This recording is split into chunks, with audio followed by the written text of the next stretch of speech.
Good morning class. Today I will teach you wave optics. The second chapter of wave optics, interference. In this topic, first we discuss about the superposition of the wave. What is superposition of wave? When two and more than two waves superimpose each other, the resultant displacement will be the vector sum of the superposition of wave.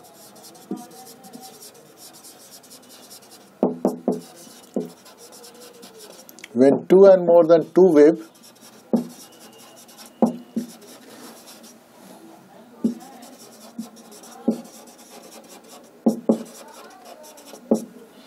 moving in same direction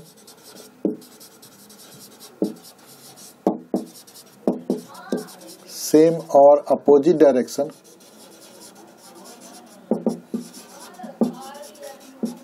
superimpose each other,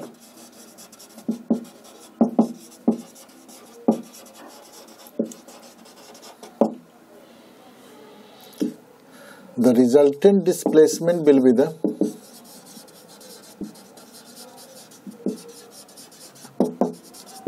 vector sum of each waves.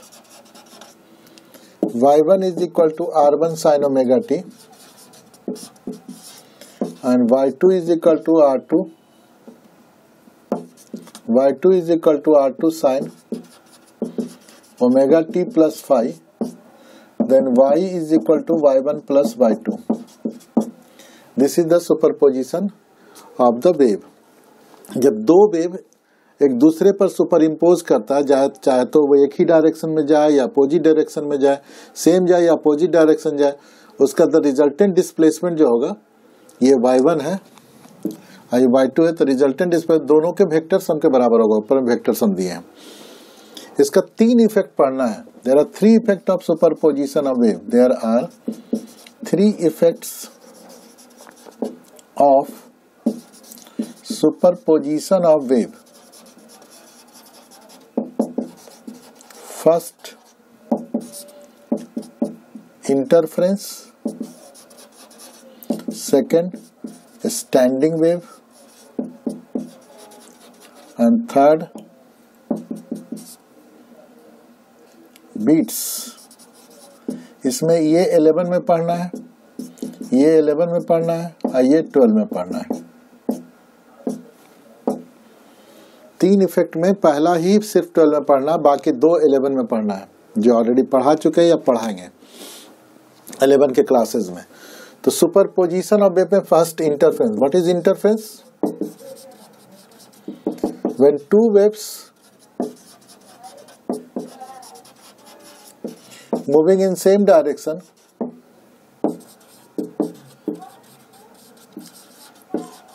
having same amplitude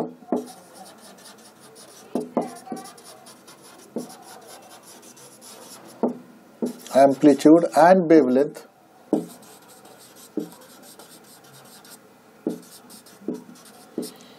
but same amplitude wavelength, having same amplitude wavelength and are in same phase or having constant phase difference,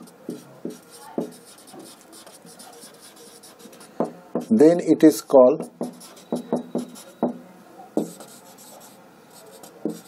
superposition, then it is called interference. Same phase having same constant phase difference superimpose each other,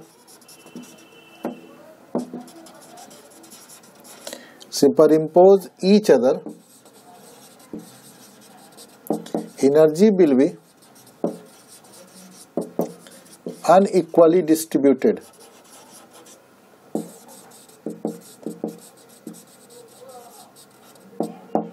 This is called interference. Let y1 is equal to r1 sin omega t and y2 is equal to r2 sin omega t plus phi. They superimpose each other. They superimpose each other, therefore y is equal to y1 plus y2 होगा superposition के आधार पर। इसको note कीजिए।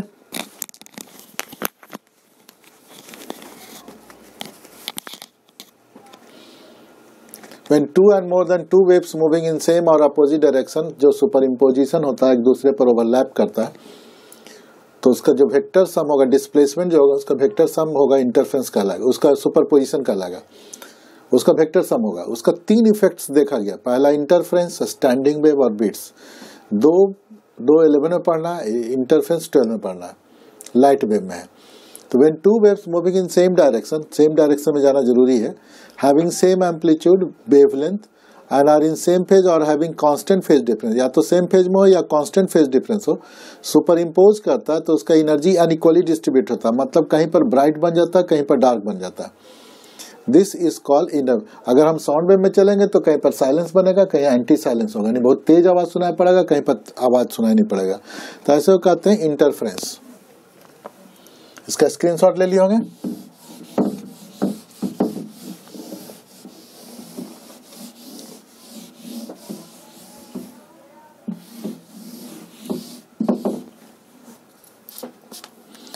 तो y1 is equal to, अभी क्या बता, y1 is equal to r1 sine omega T and y2 is equal to r2 sine omega T plus phi, ये बताए। तो इसको हम वेव फेजर डायग्राम से समझाते हैं। R1 में कोई फेज नहीं था, R1 हो गया। R2 जो है वो फाई एंगल के साथ डिफर कर रहा है, लीड कर रहा है I2। तो R2 का दो कंपोनेंट हो गया, R2 cos फाई इधर की ओर होगा और R2 sin फाई इस डायरेक्शन में होगा। तो resultant amplitude A is equal to हो जाएगा R1 plus R2 cos phi I, क्योंकि एक्स एक्सिस में है, और plus R2 sin phi J। तो अगर इसका मैग्नीट्यूड निकाला जाए तो हो जाएगा R1 plus R2 cos phi का होल स्क्वायर और प्लस R2 sin फाई का होल स्क्वायर। तो A प्लस बी का होल स्क्वायर क्या होगा, A square is equal to A square plus B square plus 2ab plus R2 square sine square phi.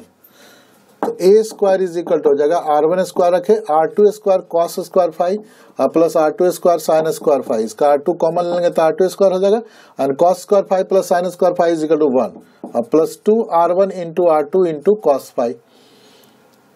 This is the equation. अगर इसको हम equation मान लें तो ये इक्वेशन होगा। इसके बदले में अगर हम I निकाल लें, I A square is equal to I is equal to हो जाएगा R1 square plus R2 square plus 2 R1 into R2 into cos phi. This is the second formula. I के टू में भी दे सकते हैं I1 प्लस I2 और plus 2 root over I1 into I2 into cos phi. This is third formula. If phi is equal to 0, अगर phi 0 होगा तो A इज इक्वल टू हो जाएगा R1 plus I is equal to हो जाएगा R1 plus R2 plus 2 R1 into R2 into cos phi बराबर हो जाएगा कॉस फाई के जगह 0 ले लेंगे R1 स्क्वायर R2 स्क्वायर, तो R1 square plus R2 square plus 2 R1 into R2 cos 0 1 होता है, तो R1 square plus R2 square plus 2 R1 into R2। This is equal to R1 plus R2 का whole square, यानी I is equal to हो जाएगा I max. अगर phi 0 होगा तो इस जगह पर लिख सकते हैं I मैक्स। अगर हम if phi is equal to 180 ले लें तो I इज इक्वल टू हो जाएगा I मीन। तो I इज इक्वल टू हो जाएगा R1 square plus R2 square plus 2 R1 into R2 into cos 180। Cos 180 कितना होगा, कॉस 180 इज इक्वल टू होता है -1, तो कितना होगा R1 square plus R2 square minus 2 R1 into R2 that is equal to R1 minus R2 का whole square. ये हो जाएगा I मीन। तो I max by I mean is equal to होगा R1 plus R2 bye R1 minus R2 का whole square. इसके अलावा एक और फॉर्मूला होगा I1 by I2 is equal to हो जाएगा R1 square by R2 square. ये भी एक फॉर्मूला है। ये होल स्क्वायर है। ये सब फॉर्मूला आपको एग्जाम में बोर्ड में काम आ सकता है। I1 I2 का क्वेश्चन दे देगा, उस तरह से हम कैसा क्वेश्चन देगा हम बताते हैं। इसका स्क्रीनशॉट लीजिए।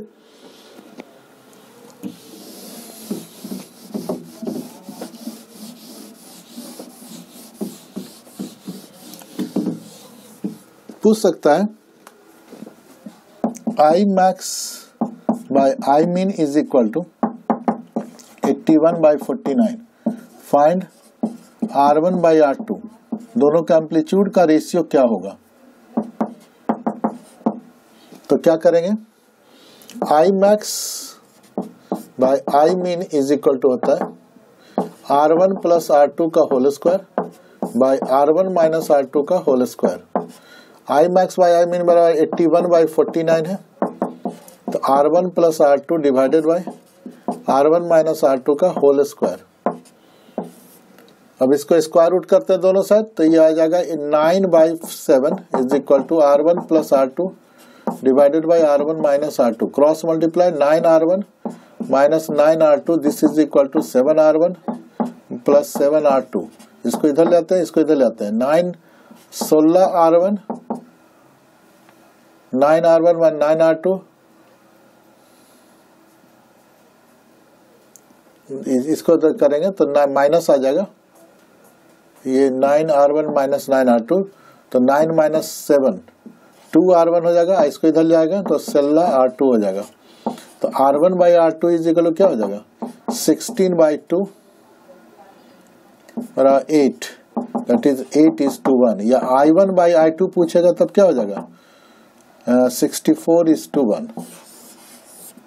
या R1 by R2 करेगा तो 8:1। इस तरह से ये क्वेश्चन बनता है। इसके अलावा दो तरह का इंटरफेरेंस होता है। पहला होता है कंस्ट्रक्टिव इंटरफेरेंस, जहां पर इंटेंसिटी मैक्सिमम होता है। पहले हम इंटेंसिटी निकाल लेते हैं कि कैसा होता है, इसका स्क्रीनशॉट लीजिए। अभी रिजल्ट क्या निकाले, I is equal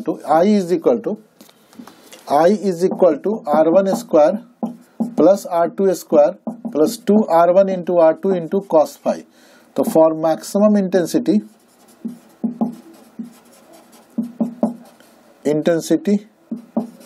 and R1 is equal to R2 is equal to R, क्योंकि एम्पलीट्यूड सेम रहने का थे, तो I इज इक्वल टू होगा I max R square plus R square और phi is equal to 0, R square plus 2R cos 0, cos 0 1 होता है, तो 2R स्क्वायर। या पहले अभी हम निकाल लेते हैं कि एम्पलीट्यूड सेम होता है तब क्या होता है, cos फाई ही रख लेते हैं। तो 2R square plus 2R square cos phi हो गया, 2R स्क्वायर कॉमन हो गया, 1 plus cos phi 2R square. इसको 1 प्लस cos फाई को लिख सकते हैं 2 cos स्क्वायर 5/2। इसको लिख सकते हैं 4R square cos square 5/2। I बराबर हो गया। अब इसमें मैक्सिमम हो सकता है for maximum intensity that is the point where intensity of light is maximum is called constructive interference।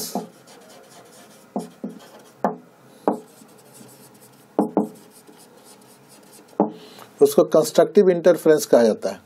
तो मैक्सिमम कब होगा, जब cos स्क्वायर 5/2 का value, if cos square 5/2 is equal to 1 हो, then we get maximum intensity, of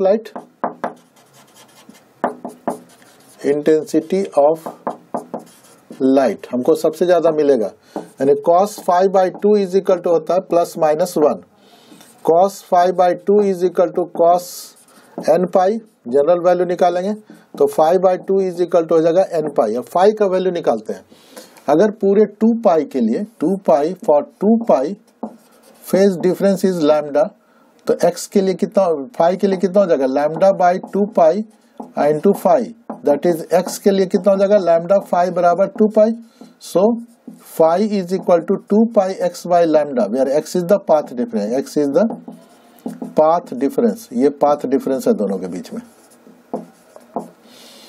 तो इसको phi लिख दिए. phi का वैल्यू कितना निकाल रहे? 2 pi x by lambda. तो 2 pi x by lambda into 2 बराबर n pi. 2 से 2 कट गया तो x बराबर कितना? पाई से पाई कट गया तो x इज इक्वल टू क्या होगा? n lambda. This is the path difference. This is the path difference for constructive interference. इसका स्क्रीनशॉट लीजिए. इंपॉर्टेंट फार्मूला हुआ x बराबर. अब हम चलते हैं डिस्ट्रक्टिव इंटरफेरेंस के लिए.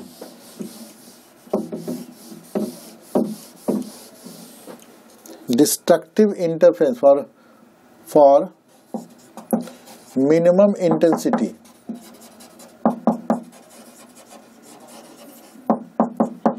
The point where intensity of light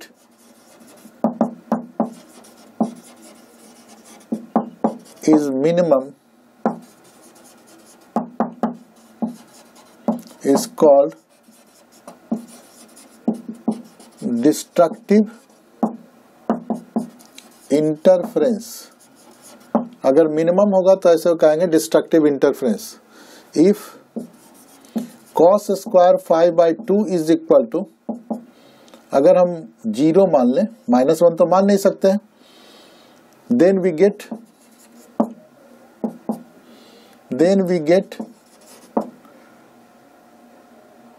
minimum intensity of light. Minimum intensity of light. तब हमको मिनिमम इंटेंसिटी ऑफ लाइट मिलेगा. यानी cos फाई स्क्वायर बराबर 0 हो तो cos स्क्वायर 5/2 का जनरल वैल्यू कितना हो जाएगा? cos 2n plus 1 π/2. -1 भी ले सकते हैं. अगर -1 लेंगे तो 0 से 1 से स्टार्ट होगा, +1 लेंगे तो 0 से स्टार्ट होगा. Where n is equal to 0 1 2 ... where n is equal to 0 1 2 ... तो cos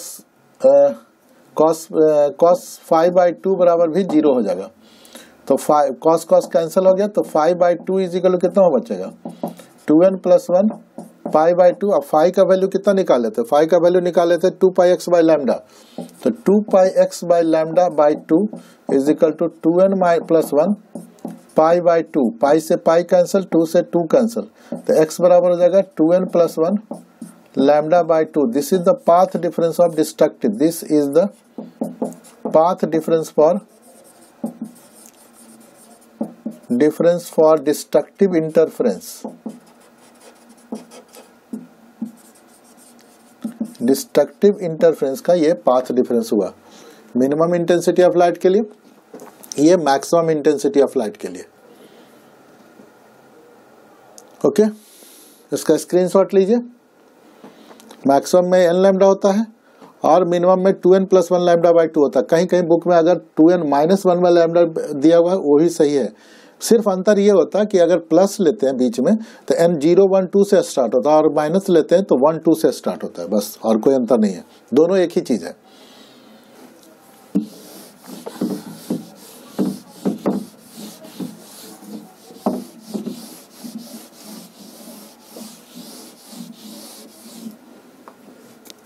तो मैक्सिमम मिनिमम हो गया. Hence there are 2 types of interference. 2 तरह का इंटरफेरेंस हुआ. पहला हुआ सस्टेन्ड इंटरफेरेंस. सस्टेन्ड इंटरफेरेंस और not sustained interference. Sustained interference. Sustained interference 2 तरह का होता है. इसका 2 पार्ट बनेगा. पहला होगा कंस्ट्रक्टिव इंटरफेरेंस और दूसरा होगा डिस्ट्रक्टिव इंटरफेरेंस. और नॉट सस्टेन्ड इंटरफेरेंस का कारण है कि उसका कोई इंटरफेरेंस नहीं हो सकता बिकॉज कोई ब्राइट और डार्क नहीं बन सकता क्योंकि एक दूसरे पर ओवरलैप कर सकता। तो क्वेश्चन इसमें पूछ सकता है कंसेप्चुअल क्वेश्चन में कि two bulb having same wavelength, having same intensity of light is kept very close to each other, do you think we get interference pattern on the screen और interference pattern on the wall? जहां screen जिसको भी बना ले, wall को बना ले, paper को बना ले या कर्टेन को बना ले, कुछ भी बना सकते हैं। तो बोलेंगे yes we get interference but the position of bright and dark is not fixed. At the same point on the screen we get bright and dark in the between the interval of 10 to the power minus 8 second, while our persistence of vision is only 10 to the power minus 1 second, so we cannot detect dark one but we get interference। तो इस पे question हो सकता है कि if two bulb of same intensity wavelength kept very close to each other, very close to each other, do you think we get interference? Do you think we get interference? क्या हम interference ले सकते हैं? तो answer होगा yes. Yes, we get interference। interference हमको मिलेगा, interference, but the position of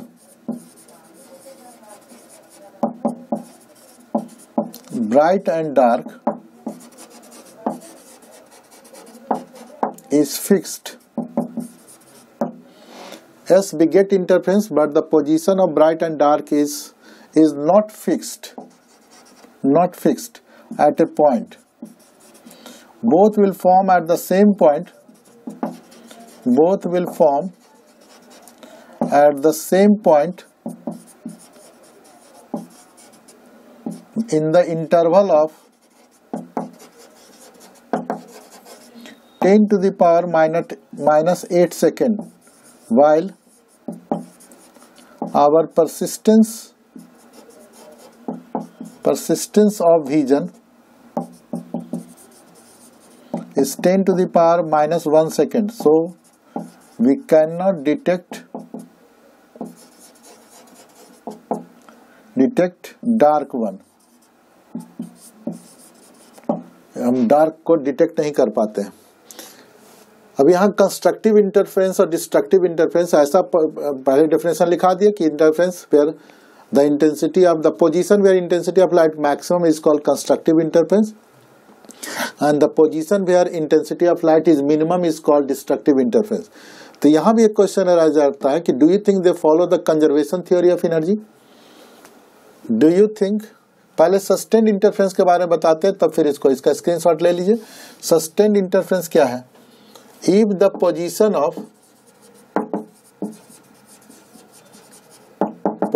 of bright and dark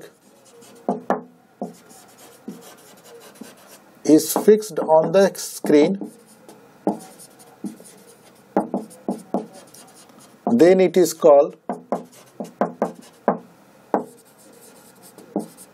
sustained interference. तब हमको उसको सस्टेन्ड इंटरफेरेंस कहते हैं अगर position of bright and dark. तो कब सस्टेन्ड मिलेगा? The source must be coherent उसको कहते हैं जो एक ही सोर्स से दो या दो से अधिक सोर्स प्रोड्यूस किया जाए तो कोहेरेंट सोर्स कहलाता है। Source must be coherent, they must have same amplitude,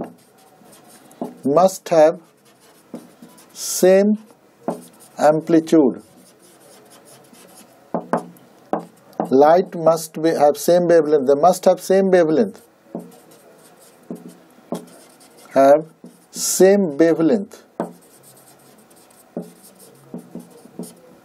that is light, they are in same phase or having constant phase difference, same phase में होगा या कांस्टेंट फेज, 4 पॉइंट कम से कम भी आप लिख देते हैं तो सस्टेन्ड इंटरफेरेंस का पता चल जाएगा। सस्टेन मस्ट बी कोहेरेंट, एक ही से पैदा होता हो, they must have same amplitude, एक ही एम्पलीट्यूड हो दोनों का, they must have same wavelength, दोनों का वेवलेंथ यानी मोनोक्रोमेटिक हो, they are in same phase और having constant phase, same phase और हैविंग कांस्टेंट फेज डिफरेंस, या तो सेम फेज में हो या कांस्टेंट फेज डिफरेंस हो। तो ऐसे केस में हम सस्टेन्ड इंटरफेरेंस मिलता है हमको। तो सस्टेन्ड इंटरफेरेंस का जब पोजीशन फिक्स्ड हो ब्राइट एंड डार्क का, तो हमको दो इंटरफेरेंस मिलता है। एक होता है constructive, the point where intensity of light is maximum, and destructive where the point where intensity of light is minimum.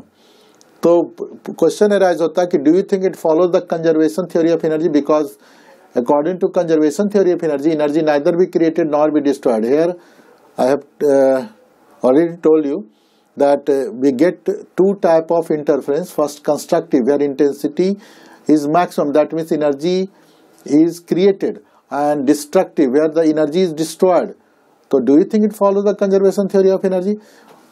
So then the answer will be simple answer. You have to say energy never be invalid in this universe. So conservation theory of never be invalid. So your answer will be yes. But how it will be yes? So we can say that average energy of the interference will be same throughout the distribution. तो इसको हम देखते हैं कैसे throughout the distribution होता है या नहीं. There are two type of sustained interference, constructive and destructive. There are two type of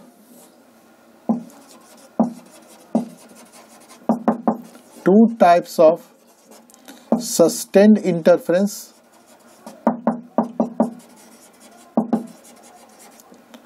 First, constructive interference. Second, destructive interference.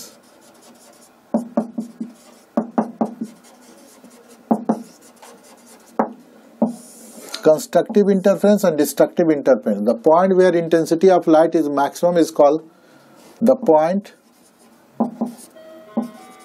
where intensity of light is maximum is called constructive interference.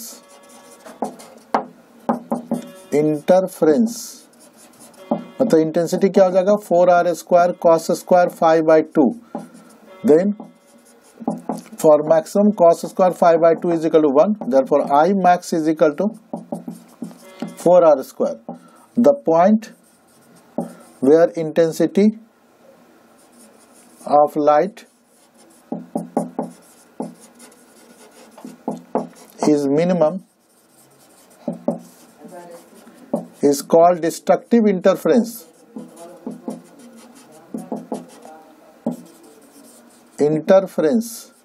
That I mean is equal to 4r square cos square 5/2. Cos square 5/2 is equal to 0. Therefore I mean is equal to 0. ये हुआ तो average intensity, इसका note कर लिए होंगे. तो average intensity क्या होगा, तो I average is equal to होगा 4r square plus 0/2, that is 2r square. तो एवरेज इंटेंसिटी हमेशा 2r स्क्वायर होता है. अब हम इसको प्रूफ करके दिखाते हैं. I एवरेज कैसे निकाल सकते हैं, integration I dt 0 to t divided by t. I बराबर कितना दिया हुआ है 4r स्क्वायर या 2r square 1 plus cos 5 0 to t dt by t. तो कांस्टेंट क्या है 2r स्क्वायर बाई t बाहर निकल गया. 1 प्लस cos 5 बराबर ओमेगा t होता है, dt 0 से t. इंटीग्रेट करते हैं 2r square by t, t इसका इंटीग्रेशन t होगा, इसका होगा sine omega t by omega 0 to t.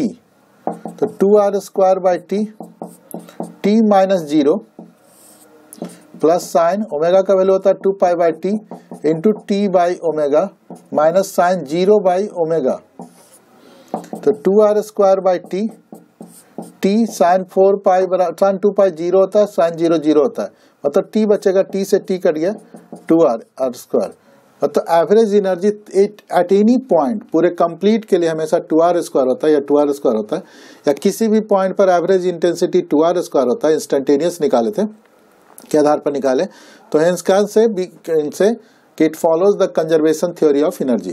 Question हो सकता है do you think interference follows the conservation theory of energy. Question हो सकता है do you think interference follows the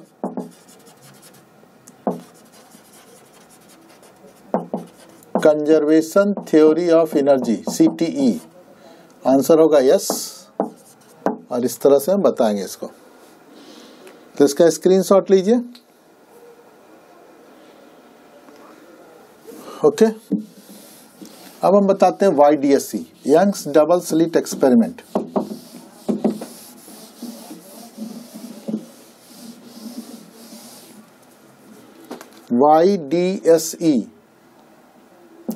YDSE इसको बोला जाता है यंग्स डबल स्लिट एक्सपेरिमेंट। तो फॉर द इंटरफेरेंस के लिए यंग्स डबल किए थे साइंटिस्ट इसका। तो कंडीशन इसका है कि BS by small s by s less than equal to lambda by d, where s is the width of source slit and s is the separation between plane slit and source slit। ये plane slits है, ये source slit है, S1 है S2 है, दोनों के बीच का सेपरेशन D है। स्क्रीन है ये, P कोई पॉइंट मान लेते हैं, लाइट इस पर इंसिडेंट हो रहा है लैम्डा, और ये P कोई पॉइंट है जहां पर इंटरफेरेंस हो रहा है, जो इससे y डिस्टेंस पर है। इसको भी ज्वाइन कर लेते हैं, काफी क्लोज है उससे। ओके, तो यह लिखेंगे here s is the small s cut करके लिखें, is the width of source slit. Source slit का width है, s is the separation between plane slit and source slit, दोनों के बीच का सेपरेशन है। Lambda is the wavelength, D is the separation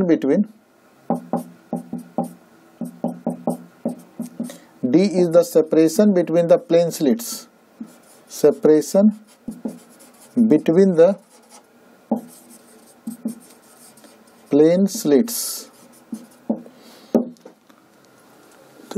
as shown in the diagram, जो diagram में दिया हुआ है, ये P पॉइंट है। Consider there be source slit of width small s, two plane slits separated by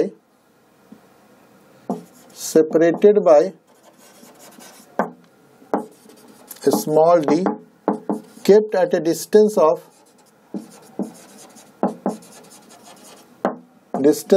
s from the plane slit, from the source slit. A screen is kept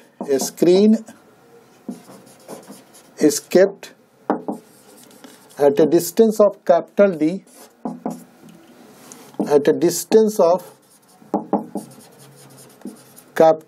from the plane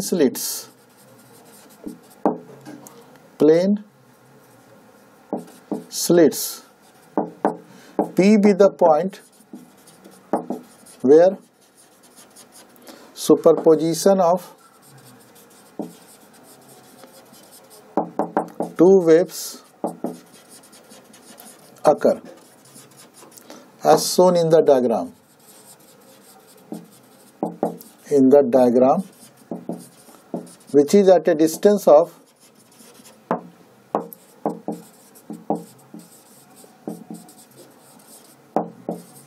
y from the center of the screen. ऐसा है पूरा जितना भी diagram का information इसमें लिख दिया. Consider there be a source slit और width s, two plane slit S1 and S2 separated by distance d, दोनों के बीच का सेपरेशन d है. Kept at a distance of s, यहाँ से ये डिस्टेंस s है. From the source slit a screen is kept at a distance of capital D from the plane slit. ये स्क्रीन रखे, ये लंबा सा स्क्रीन है, यहाँ से कैपिटल D डिस्टेंस पर, capital D from the plane slit. P be the point where superposition, P एक जनरल पॉइंट है जो सेंटर से y डिस्टेंस पर है जहां इंटरफ्रेंस हो रहा है. ओके, तो इसका हम ये निकालते हैं, प्रूव करते हैं कि width of bright and dark same होगा. तो इसका पाथ डिफरेंस कितना होगा? लेट x बी द, इसको m मान लेते हैं, x be the path difference. तो let x be the path difference, दोनों के बीच का पाथ डिफरेंस x है. इसका मतलब क्या हुआ? S2p माइनस S1p, S2p है, S2p minus S1p is equal to x. Let angle this is theta, S2 S1m is equal to theta. Let angle S2 S1m is equal to theta. ये theta है, ये 90 है, then this angle is equal to 90 minus theta. Therefore, angle S1 S2 m is equal to 90 minus theta. So this angle is equal to theta. ये x है, 90 minus theta यहाँ पर ले लेते हैं, ये x है, तो ये थीटा हो जाएगा. Hence angle PS2n is equal to theta. अभी थीटा ये 90 है, तो ये एंगल कितना हो जाएगा? Angle PS2n is equal to 90, PS2n is equal to 90 minus theta. Then angle PS2n is equal to 90 minus theta. ये 90 minus theta हो गया. अभी 90 minus theta, this is 90. So this angle is equal to theta. Therefore angle PQO is equal to theta. ये theta है. तो tan theta is equal to क्या होगा?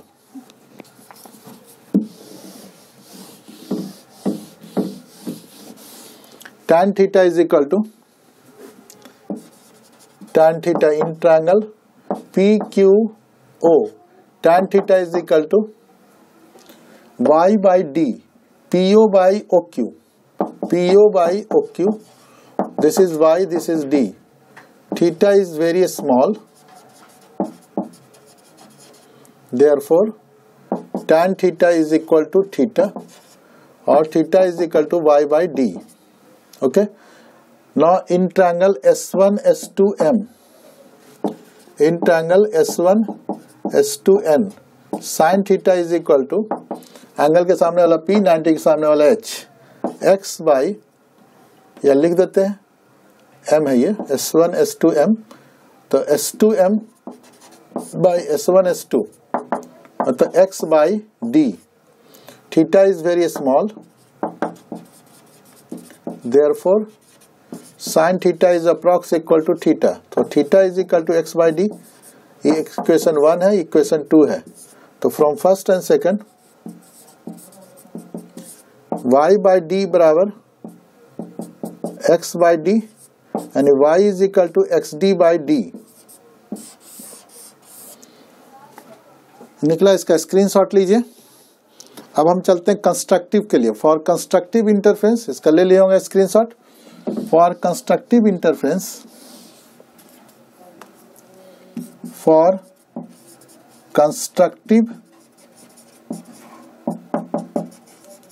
Interference x is equal to n lambda, therefore y is equal to n lambda d by d. तो width of if n is equal to 0, y is equal to 0, center will be bright. Center will be bright. अब दो bright के बीच में हमको dark मिलेगा, तो beta dark fringe width is equal to, इसको कहते हैं फ्रिंज विड्थ बराबर वाई एन माइनस वन, तो N lambda D by D minus N minus one lambda D by D, तो lambda D by D common, N minus N plus one बराबर हो गया lambda D by D. This is the fringe width of dark. अब हम destructive के जगह destructive interference के लिए चलते हैं. फॉर डिस्ट्रक्टिव इंटरफेरेंस,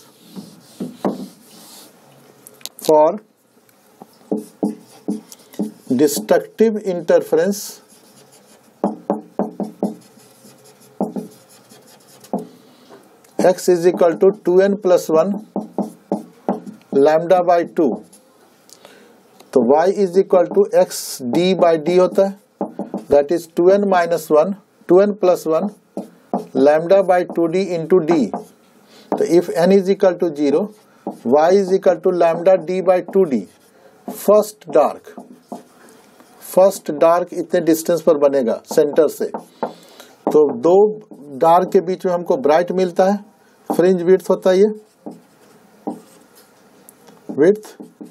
तो beta bright is equal to हो जाएगा वाई एन माइनस वन, तो y n 2n plus 1 lambda D by 2d minus 2n minus 1 lambda D by 2d. Lambda D by 2d common हो जाएगा, ये बचेगा 2n plus 1 minus 2n plus 1, 2n cut गया, 2 lambda D by 2d, 2 से 2 cut गया, कितना बचेगा lambda D by d. Hence we can say beta bright is equal to beta dark is equal to lambda D by d. ये path difference proof करने आ सकता है एग्जाम में. इसका स्क्रीनशॉट लीजिए. तो इस पे कुछ कंसेप्चुअल क्वेश्चन हो सकता है. पहला इसका स्क्रीनशॉट ले लिया होगा. पहला कंसेप्चुअल क्वेश्चन होगा व्हाट विल बी द, पहले हम समझ लेते हैं कि इसका लीनियर फ्रिंज विड्थ कितना हुआ. लीनियर फ्रिंज विड्थ हो गया lambda D by D, angular fringe हो गया लैम्डा बाई डी. उसका अगर मीडियम में ले लें, मीडियम के अंदर लेंगे तो lambda D by mu D हो जाता है. ये मीडियम में भी होता है तो लैम्डा बाई म्यू डी हो सकता है. ये फार्मूला जानना जरूरी हो गया. एक और इम्पोर्टेंट फार्मूला हो गया S by S is less than lambda by D. अब जब भी कंसेप्चुअल क्वेश्चन होगा तो इतना से ही रिलेटेड क्वेश्चन पूछा जाएगा.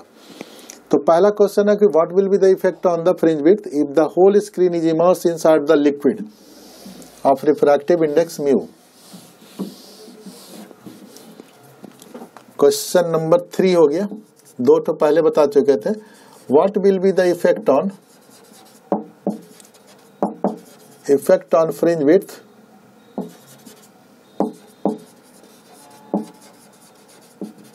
if the whole system is immersed inside the liquid.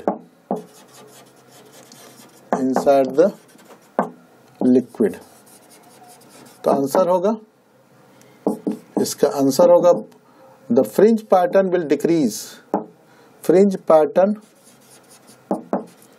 the width of, इस तरह से लिखिए, the width of fringe pattern will decrease. घटेगा. क्यों घटेगा? Because रिफ्रैक्टिव इंडेक्स दोनों मीडियम में है. Because beta is inversely proportional to mu, that is both linear and angular will decrease. Theta is also inversely proportional to mu. तो both linear and angular fringe width with decrease.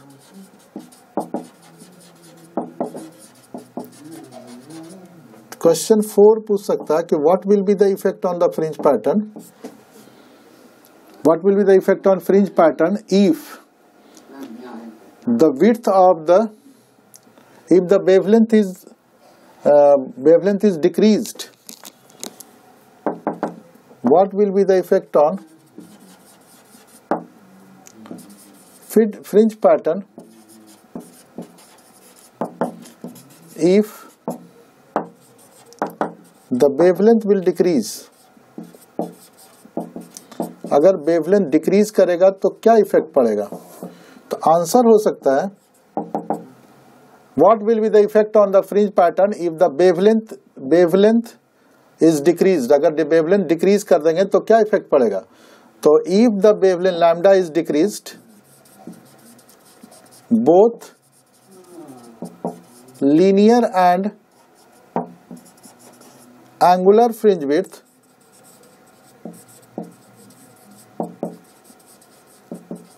Will decrease, दोनों घटेगा। अगर decrease करेगा तो decrease करेगा, क्यों करेगा? Since beta is directly proportional to lambda and theta is also directly proportional to lambda, दोनों वेवलेंथ का डायरेक्टली प्रोपोर्शन है, तो दोनों डिक्रीज करेगा। When we further decrease, condition of YDSE is failed and whole screen will become dark.